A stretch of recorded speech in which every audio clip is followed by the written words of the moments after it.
Welcome everyone Thank you. to a festive evening at the library. My name is Paul Sevilla, and I'm the Adult Services Librarian here.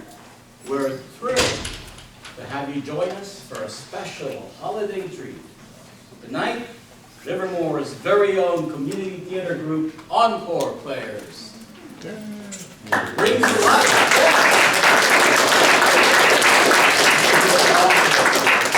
They are here to bring to life the timeless tale of A Christmas Carol by Charles Dickens.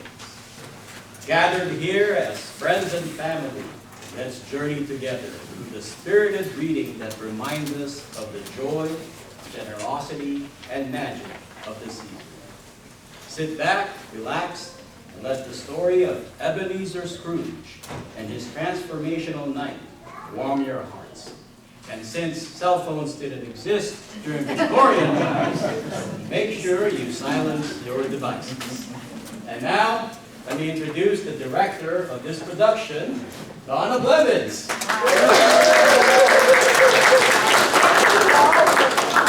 Encore Players does 2 productions a year. If you want to be on our mailing list, over there by the big box of candy, there's a sign-up sheet. We also do library programs. Everyone here is a volunteer, so I really appreciate all of them and appreciate all of you. This is a staged reading, which means everyone has scripts, but they are so professional that they will hardly ever look at their script. They will be looking at all of you. So with that, pretend you're in London. It's very cold out, and it's Christmas Eve, and people are having fun and going to parties, except for Ebenezer Scrooge. And now to tell us the story, here's all the way from London. He flew in a few days ago just to be here with us. Is Charles Dickens.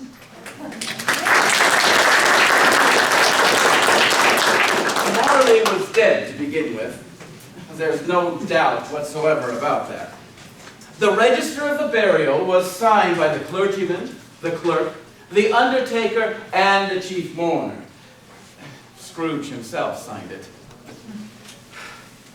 Old Marley was dead as a doornail. This must be distinctly understood, or nothing wonderful can come of what I'm about to tell you.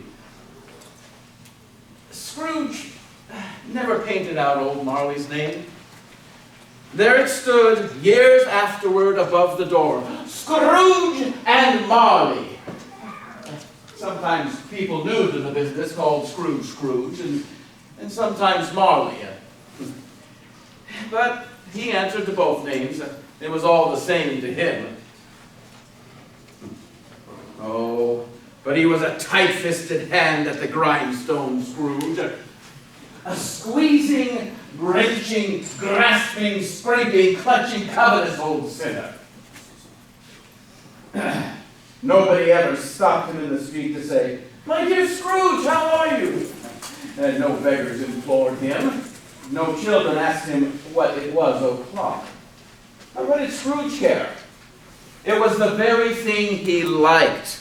To edge his way along the crowded paths of life, warning all human sympathy to keep its distance. On Christmas Eve, old Scrooge was in his counting house. The door of his office was open so that he might keep an eye upon his clerk, Bob Cratchit. Scrooge had a very small fire, but Cratchit's was so very much smaller that it looked like one lump of coal. Oh, a visitor. It's Fred, Scrooge's nephew. A Merry Christmas, Uncle. God save you. Humbug. Christmas a humbug, Uncle. You don't mean that, I'm sure. I do. Merry Christmas? What right have you to be merry? You're poor enough. Or right of you to be dismal. You're rich enough. Humbug. Uncle, don't be cross. What else can I be when I live in such a world of fools as this? Merry Christmas.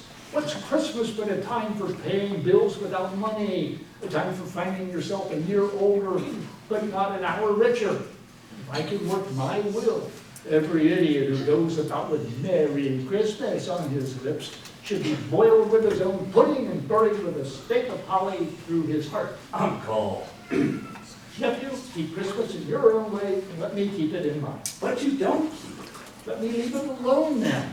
Much good it has ever done you. There are many things through which I have derived good, though I have not profited, I dare say.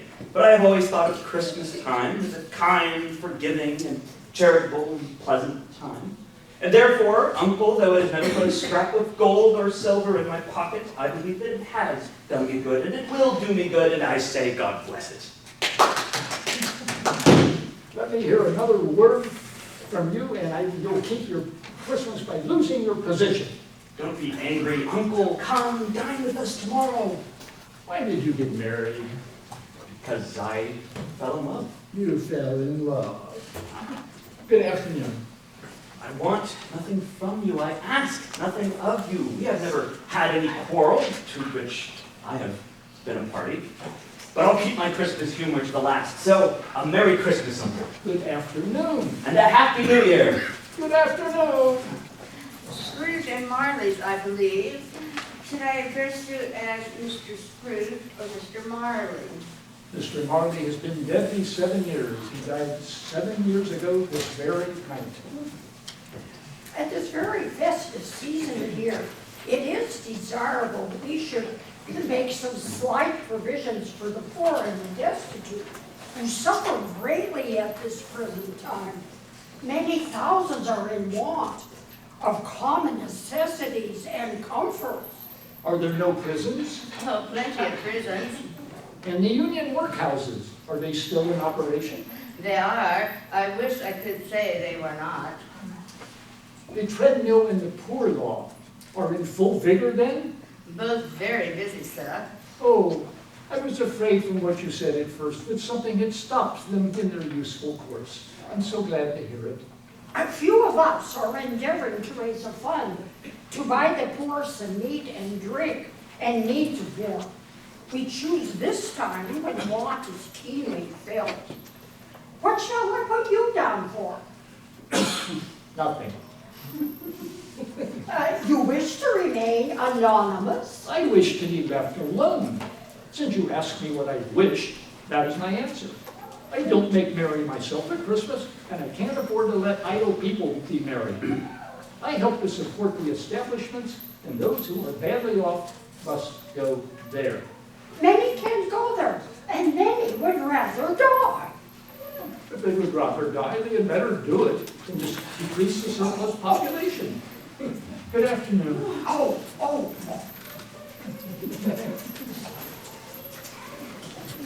Now, you'll want all day off tomorrow, I suppose. Quite convenient, sir. It's not convenient and it's not fair. If I was to stop half a crown for it, you'd think yourself ill-used. And yet you don't think me ill-used when I pay a day's wages for no work. It's only once a year, sir. A poor excuse for picking a man's pocket the 25th day of December. But I suppose you must have the whole day.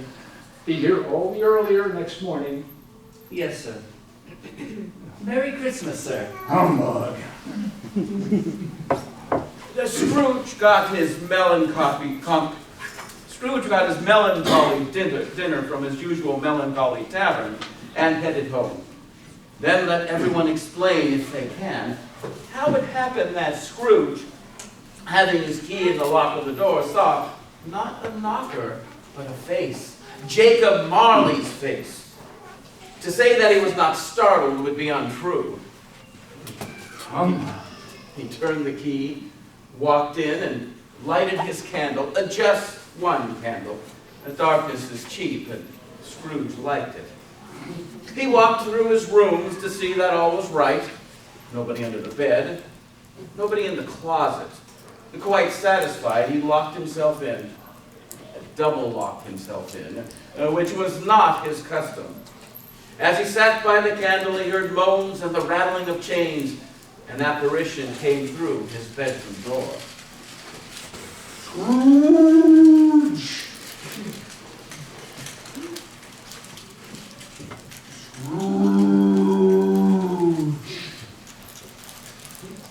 What do you want with me? Much. Who are you? Ask me who I was. Who were you then? In life, I was your partner, Jacob Marley. Can you sit down? I can. Do it then.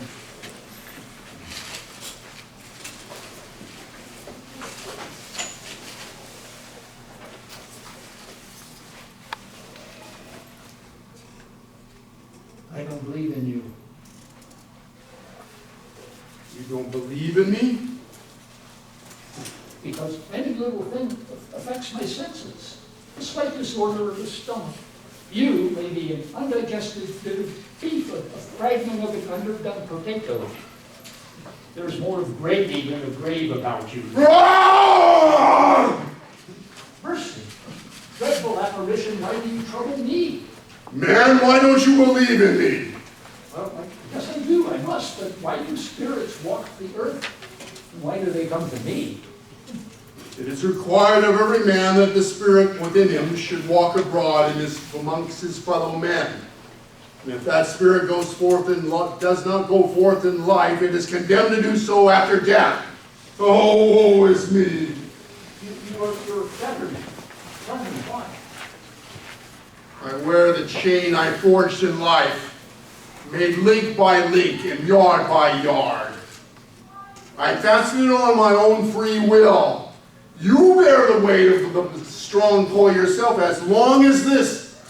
You've labored much on it since 7 Christmas Eves ago. Jacob, speak comfort to me. I have none to give, Ebenezer Scrooge. I cannot rest, I cannot stay. I cannot linger anymore. 7 years dead and traveling all the time? The whole time, no rest, no peace. But you were always a good man of business, Jacob. Business? Mankind was my business. The common welfare was my business. Charity, mercy, forbearance, and benevolence, those were my business. It's at this time of year I suffer the most.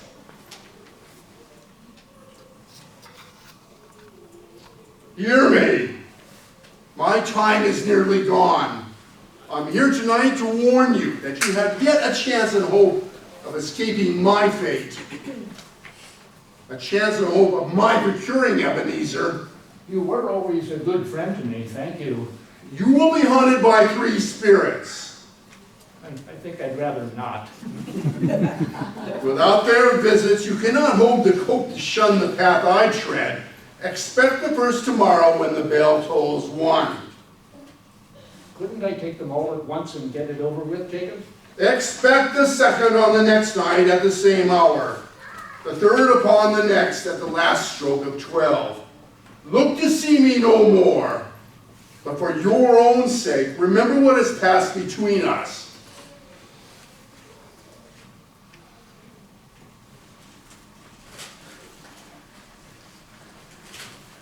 The air was filled with phantoms, wandering hither and thither in restless haste, and moaning as they went. Every one of them wore chains. The misery with them was that they sought to interfere for good, but had lost their power forever.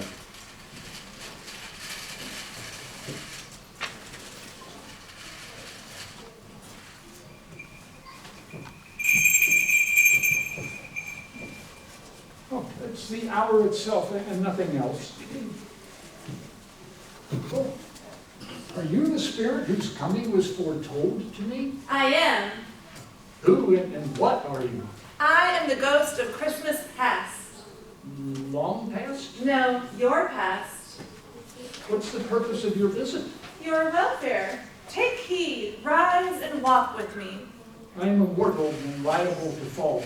Bear but a touch of my hand, and you shall be upheld. They passed through the wall and stood upon an open country road.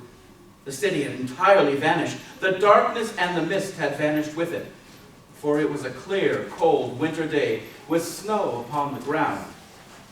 Good heavens, I was schooled in this place. I was a boy here.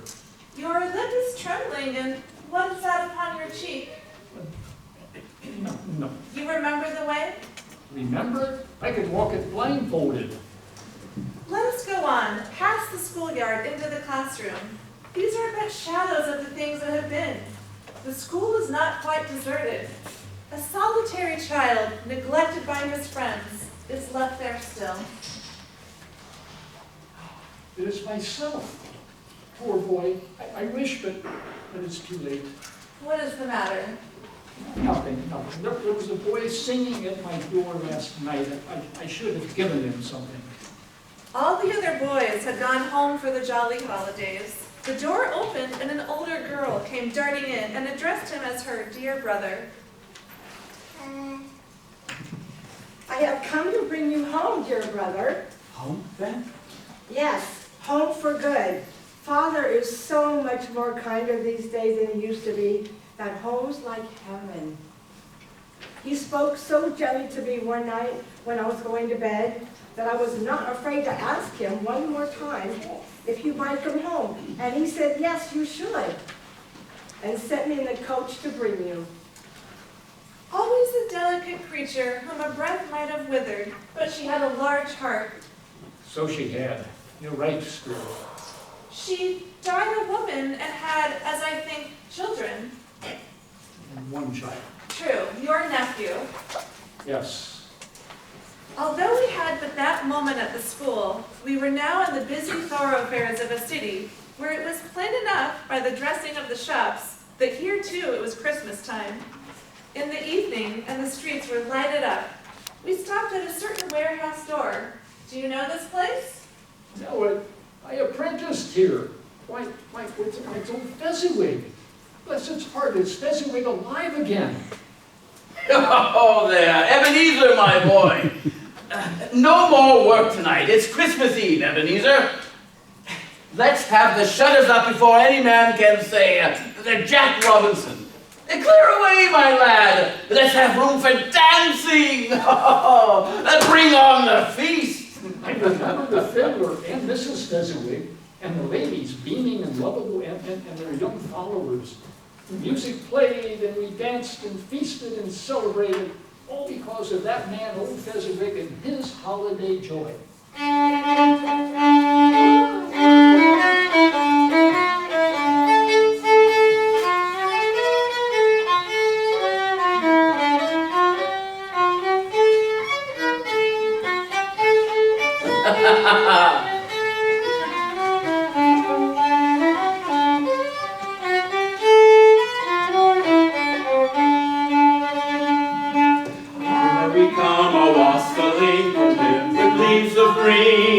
Here we come a-wandering so fair to be seen. Love and joy come to you, and to you I come too. And God bless you and sing you a happy new year. And God sends you a happy new year.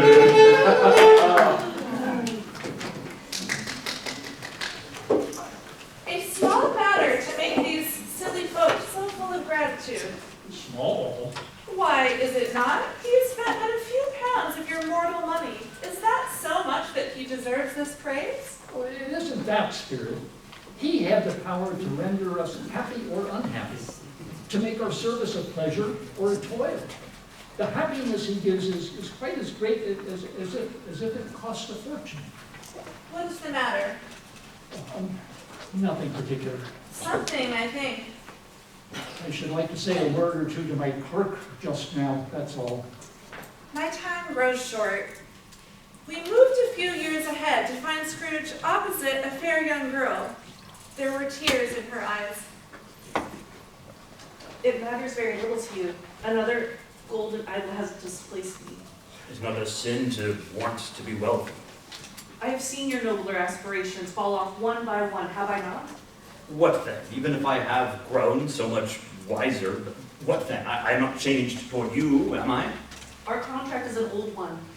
It was made when we were both poor and content to be so, until you could improve your fortune. You are changed. When it was made, you were another man. I was a boy.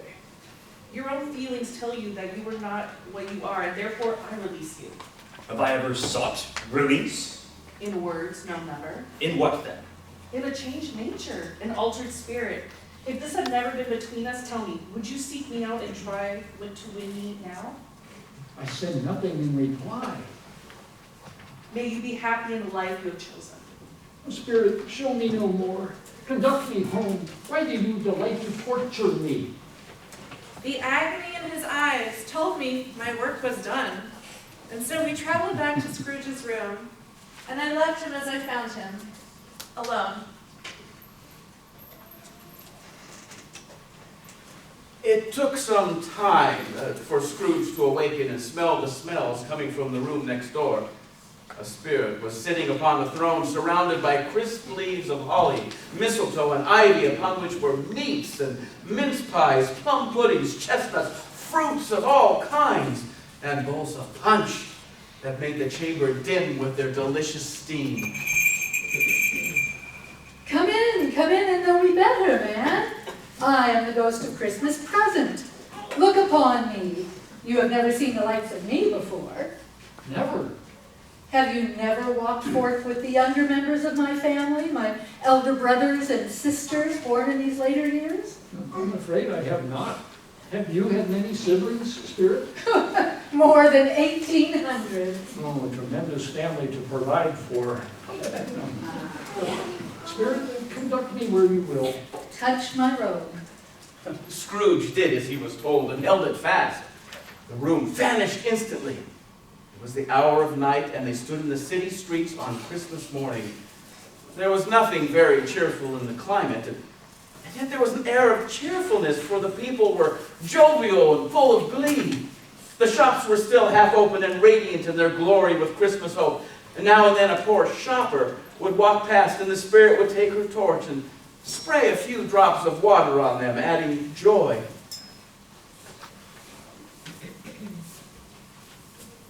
Is there a peculiar flavor in what you sprinkle from your torch? Oh, there is my own. Come on, shoppers. Come here. Would it apply to anyone on this day? To any kindly given, to a poor one most. Why to a poor one most? Because they need it most. Come, there is more to see. Scrooge touched her robe, and in a moment they were on the threshold of the door of Bob Cratchit's dwelling. Inside was Mrs. Cratchit and Belinda Cratchit, second of her daughters. What has ever got your precious father then? And your brother, Tiny Tim? And Martha wasn't as late last Christmas Day by half an hour. Here's Martha, Mother. Why, bless your heart, my dear. How late you are. We had work to clear away this morning, Mother. Sit you down before the fires, my dear. Lord bless you. No, there's Father. Hide, Martha, hide. We watched Martha hide, and Bob Cratchit entered with Tiny Tim. What? Where's Martha? Not coming. Not coming? On Christmas Day? Here I am, Father. And how did little Tiny Tim behave in church? Oh, as good as gold and better. Somehow he gets more thoughtful, sitting by himself so much. And he thinks the strangest things you ever heard. He told me, coming home, that he hoped that the people saw him in church, because he's a cripple, and it might be pleasant to them to remember upon Christmas Day who made lame beggars walk and blind men see. Then such a bustle ensued. Tiny Tim and Belinda sat near the fire. Peter went to fetch the goose. Mrs. Cratchit made gravy, and Martha mashed the potatoes. Oh, the meal was enjoyed with such gusto, especially the pudding. The festivities reached a crescendo when Cratchit proposed a toast. Merry Christmas to us all, my dears. God bless us. God bless us everywhere. Spirit, tell me if Tiny Tim will live.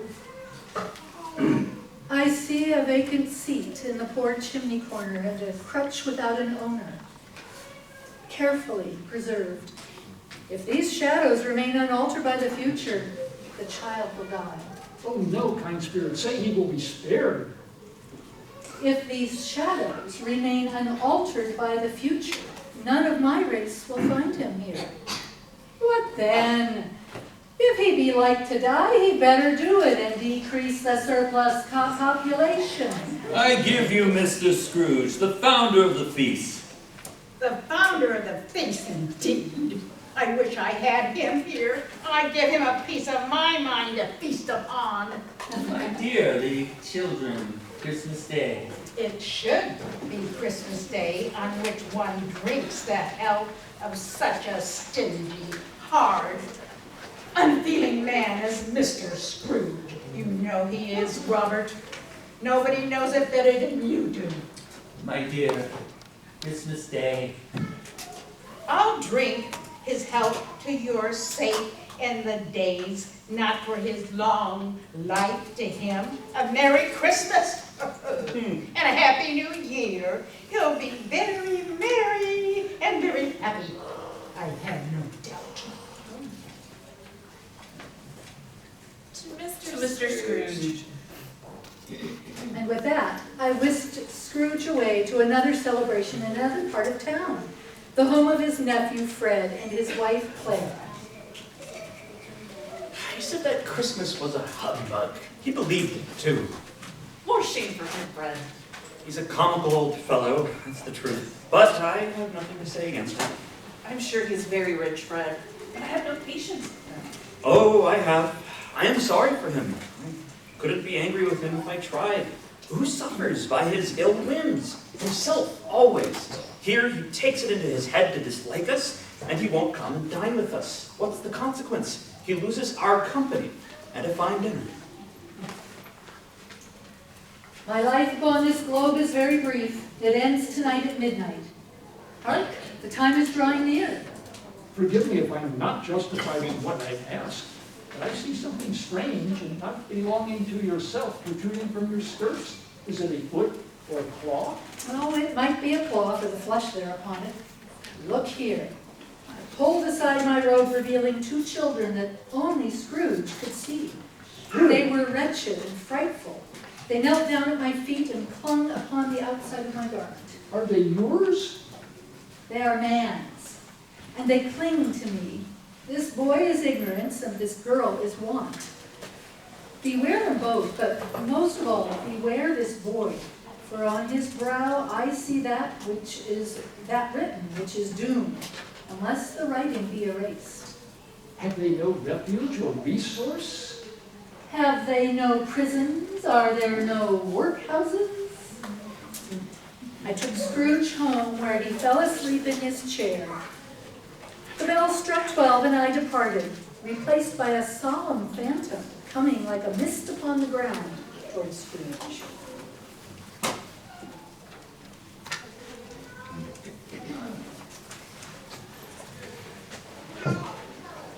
Am I in the presence of the ghost of Christmas yet to come? You are about to show me the shadow of the things that have not happened but will happen in the time before us. Is that so, Spirit? Ghost of the future, I fear you most of all. Lead on. The night is waning fast, and it is precious time to me. Lead on, Spirit. They traveled forth, entering the city, stopping by a group of men huddled together.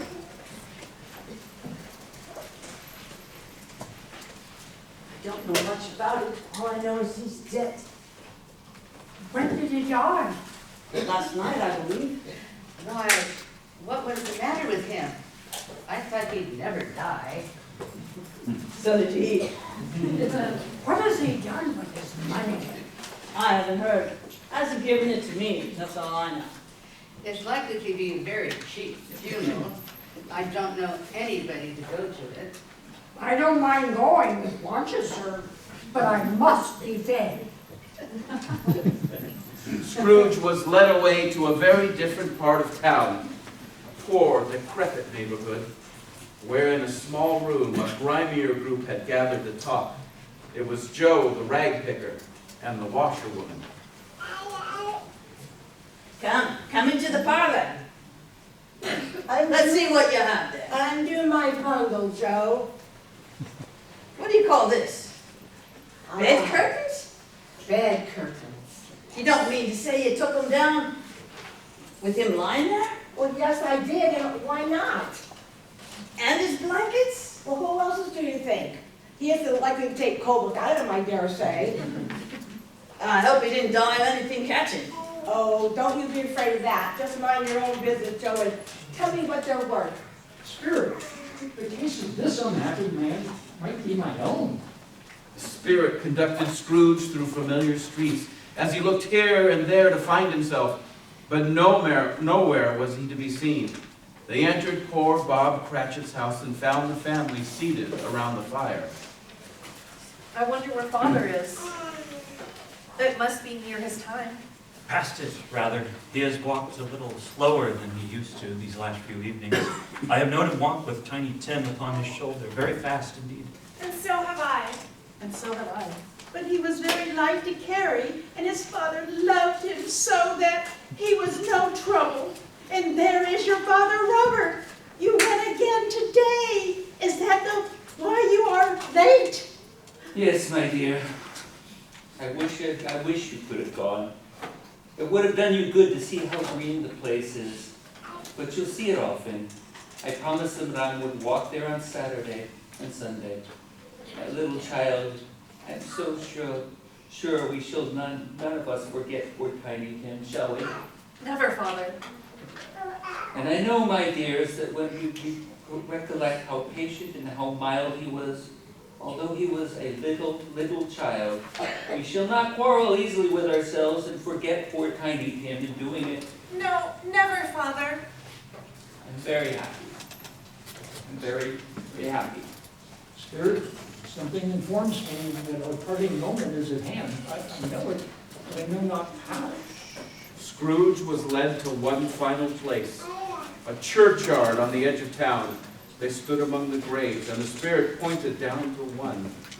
Scrooge advanced towards it, trembling. But before I go nearer to that stone, answer me one question. Are these the shadows of the things that will be, or are they the shadows of things that may be? Men's courses will foreshadow certain ends. So if the courses be departed from, the ends will change. Spirit, hear me. I am not the man I was. Why show me this if I am past all hope? Good Spirit, assure me that I yet may change these shadows you have shown me. I will honor Christmas in my heart and try to keep it all the year. I will live in the past, the present, and the future. The spirits of all three shall strive within me. Oh, tell me that I may sponge away the writing on this stone.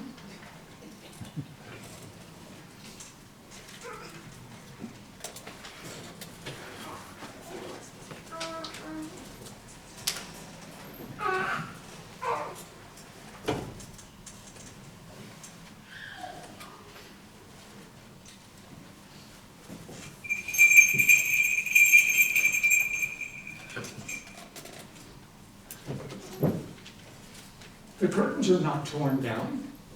My bedding is all here. They are here. I am here. The shadows of the things that would have been may be dispelled. Oh, they will be. I know they will. I don't know what to do. I'm as light as a feather, as merry as a schoolboy.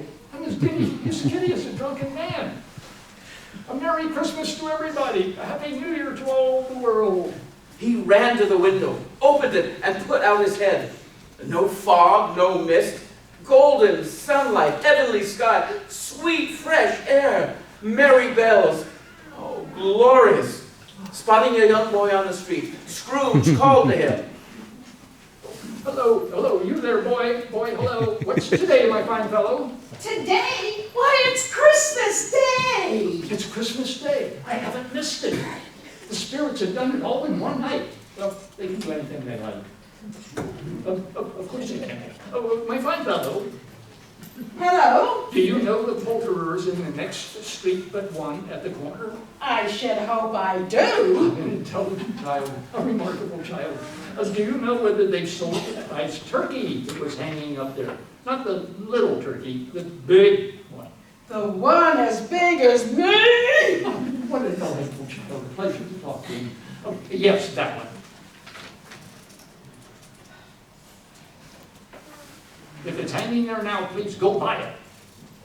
It's hanging there now. Go buy it. Water! No, I'm in earnest. Go and tell them to bring it here. Come back with the shopkeeper and I'll give you a shilling. Come back in 5 minutes, I'll give you half a crown. I'll send it to Bob Cratchit's. It's twice the size of Tiny Tim. Within minutes, the shopkeeper arrived with the prize turkey and the youngster.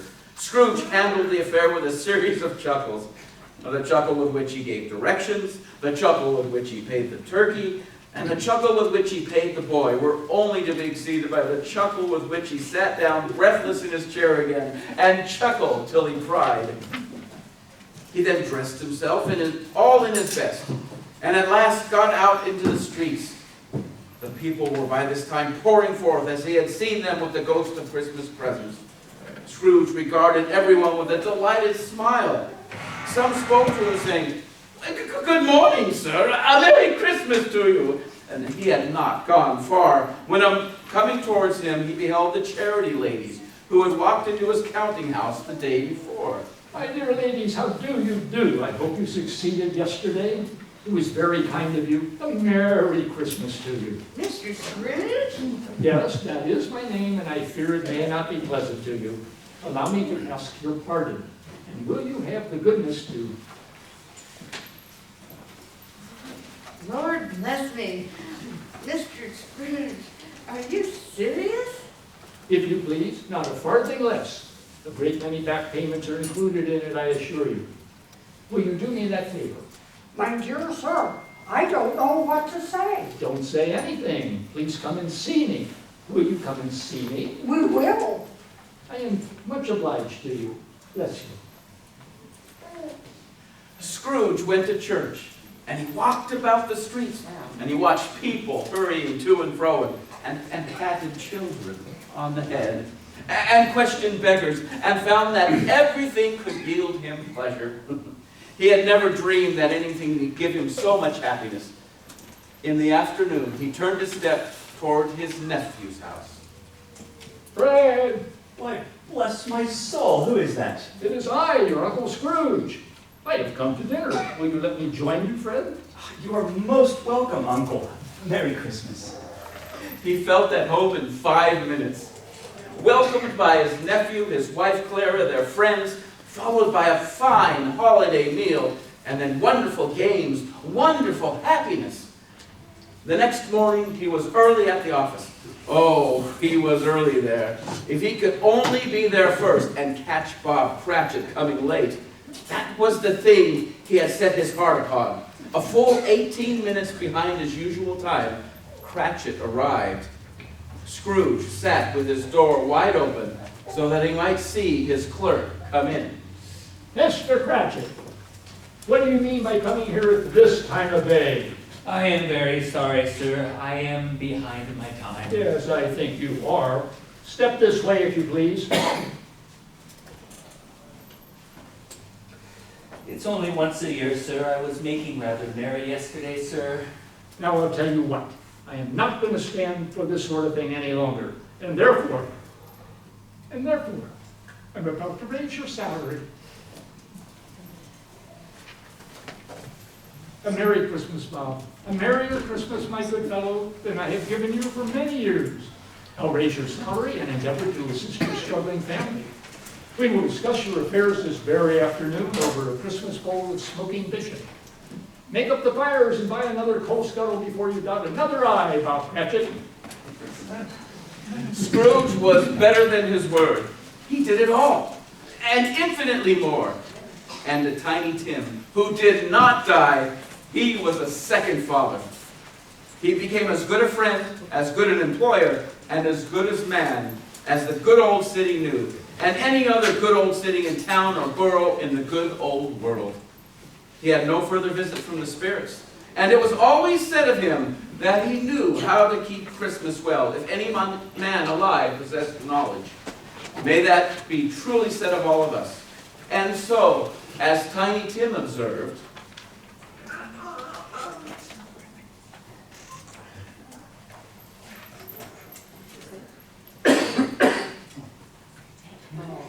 God bless us everyone.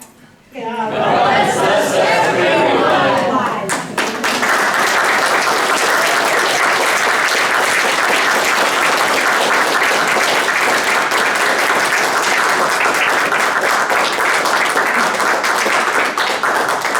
And we have candy canes here that our cast will help pass out. Thank you all for coming. We really enjoyed doing this for you and having you here.